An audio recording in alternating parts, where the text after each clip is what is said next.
Hello everyone, welcome back to my channel. আজকে আমি আপনাদেরকে একটি সিটেটের ইম্পর্টেন্ট ভিডিও দিচ্ছি। আপনারা প্লিজ পুরো ভিডিও দেখবেন। ভাষা কি? ভাষা হলো মানুষের ভাব, অনুভূতি ও চিন্তা প্রকাশের মাধ্যম। ভাষার মাধ্যমে সমাজ, সংস্কৃতি ও জ্ঞান আদান প্রদান হয়।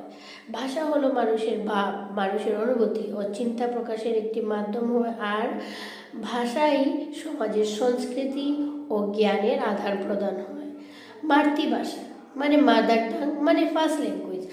ফার্স্ট ল্যাঙ্গুয়েজ মানে হলো আমরা প্রথম যে ভাষা শিখি, যেটা আমরা ঘরে বা আশেপাশের পরিবেশে যে ভাষা শিখি সেটাই বলে মাদার টাং বা ফার্স্ট ল্যাঙ্গুয়েজ।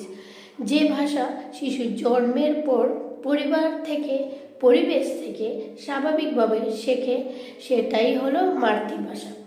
এবং মাতৃভাষার বৈশিষ্ট্য দেখেন, স্বাভাবিক ও অনানুষ্ঠানিকভাবে শেখা, চিন্তা ও আবেগ প্রকাশ সহজ হয়, শিশুর ব্যক্তিত্ব ও আত্মবিশ্বাস গঠনে সহায়ক, জ্ঞানার্জনের শক্ত ভিত্তি তৈরি করে।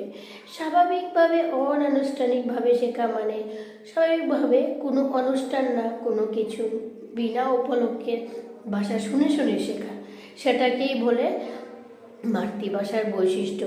এবং চিন্তা, আবেগ প্রকাশ করা সহজ।